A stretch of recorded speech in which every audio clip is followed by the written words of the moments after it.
Deus tem planos para cumprir em nossas vidas. Essa é a mensagem de toda a Bíblia e é isso mesmo que estamos estudando aqui no Encontro com a Palavra, escrito pelo pastor Dick Woodward e narrado pelo pastor Edson Bruno.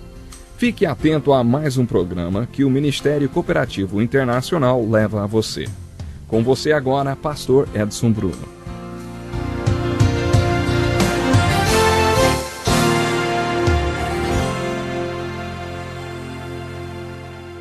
Bem-vindo ao programa Encontro com uma Palavra. Continuamos a nossa pesquisa no Antigo Testamento.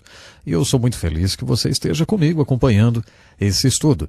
Já completamos o livro de Êxodo e agora vamos iniciar o estudo no livro de Levítico.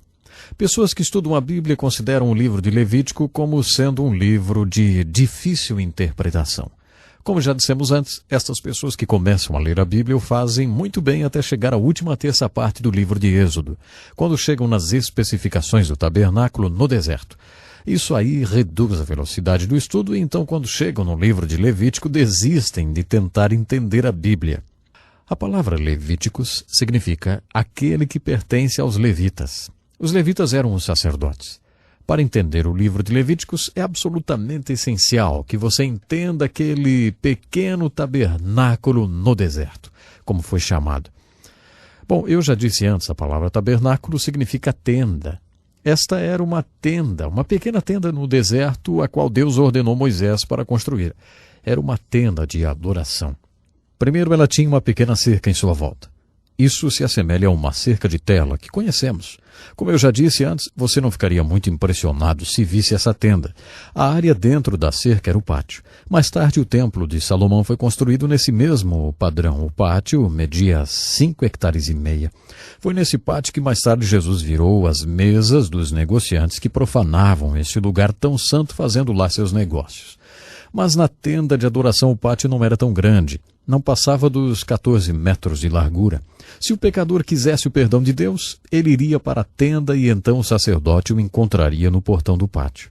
Existiam lá algumas mobílias que possuíam um profundo significado. A primeira mobília era chamada de altar de bronze. Era como uma grande churrasqueira. Mas, claro, isto era muito sagrado. Durante todo o tempo o fogo era mantido aceso naquele lugar. O propósito desse altar de bronze era para sacrificar o animal que o pecador trazia para poder receber o perdão de seus pecados. Enquanto o pecador ficava no portão do pátio, o animal era colocado no altar de bronze. Ele jamais poderia entrar na tenda de adoração. No compartimento onde Deus se fazia presente, o pecador nunca poderia entrar. Quem entrava no lugar do pecador era o sacerdote. Primeiro de tudo, o sacerdote colocava o animal do sacrifício no altar de bronze, enquanto a fumaça do sacrifício subia até Deus. Então o sacerdote ia para a próxima mobília, que era o lavatório. O lavatório era composto de uma grande bacia. Esta mobília era muito bonita e sofisticada. Aquele era o lugar onde cerimoniosamente o sacerdote se lavava no lugar do pecador, que permanecia, lembrem, no portão do pátio. O tabernáculo ou a tenda de adoração era dividida em 2 compartimentos. Existia um compartimento que era chamado de lugar santo. Havia ali um espesso véu que dividia esse lugar santo do compartimento interno, que era chamado de lugar santo dos santos. A glória de Deus habitava naquele maravilhoso lugar chamado Santo dos Santos.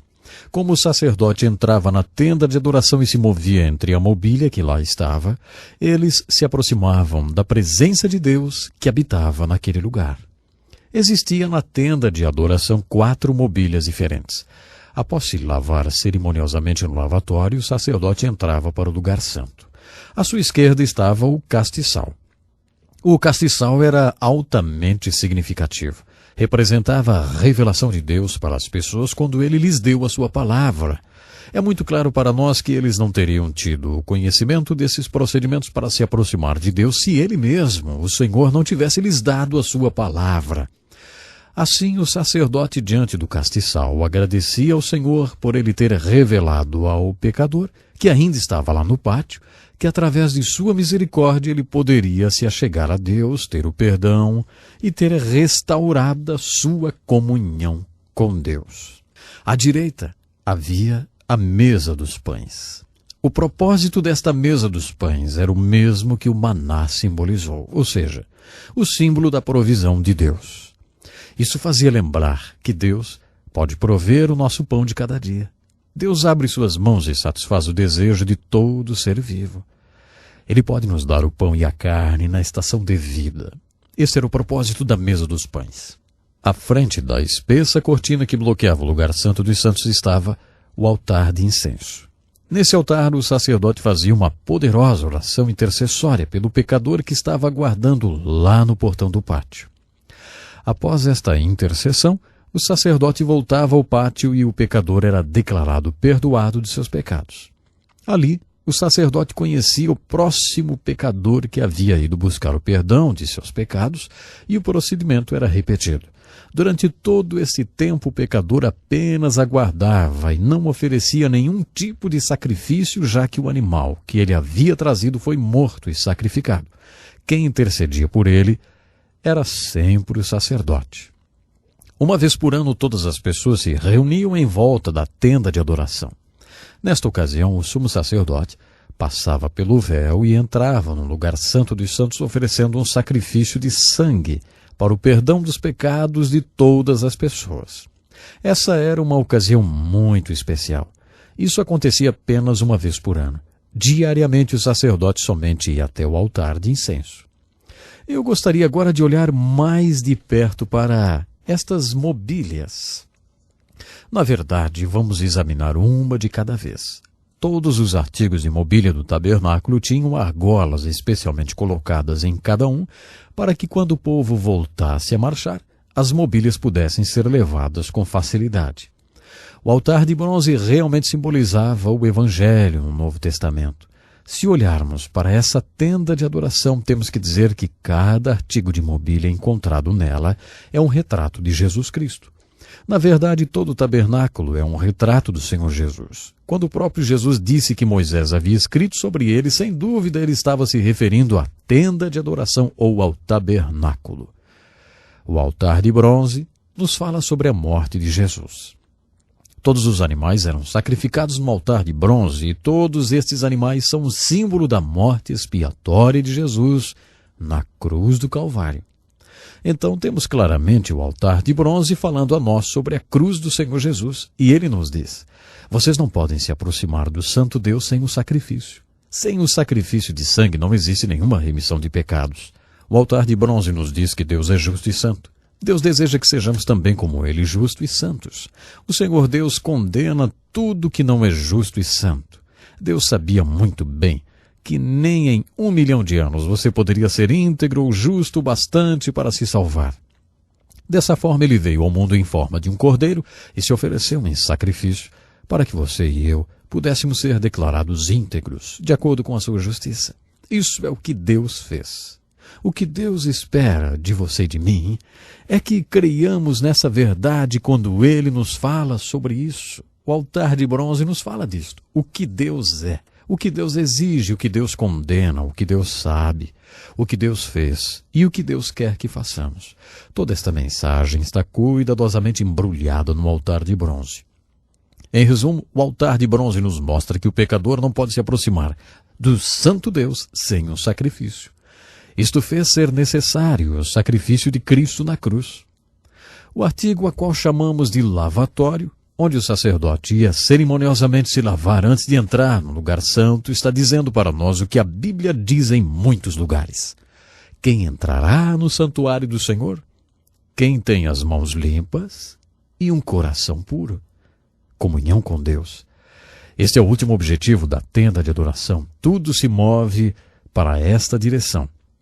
A Bíblia muitas vezes compara a comunhão com Deus com uma refeição. Eu estou à porta e bato. Se alguém ouvir a minha voz e abrir a porta, eu entrarei com ele e cearei com ele e ele comigo.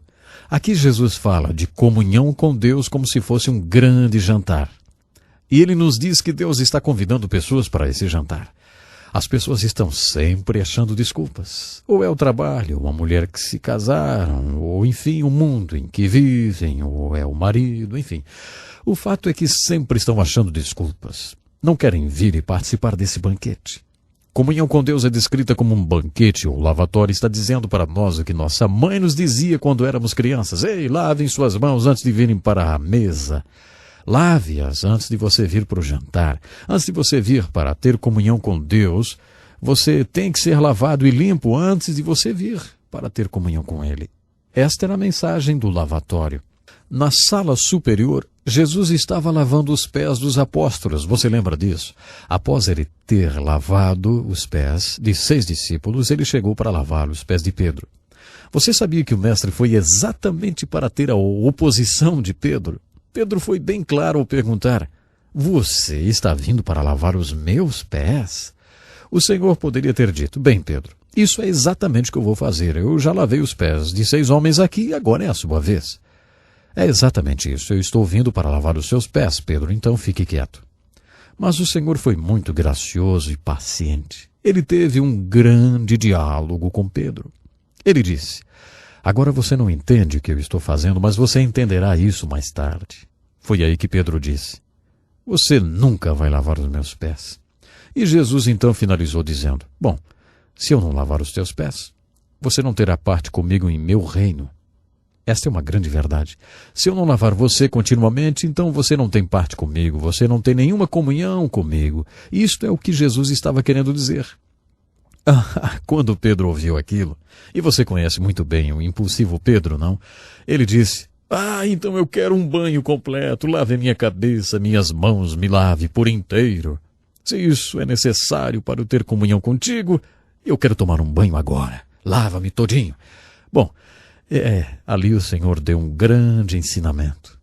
Ele disse: Pedro, quando um homem tomar banho fora de casa, na volta ele sujará seus pés, porque eles estarão úmidos.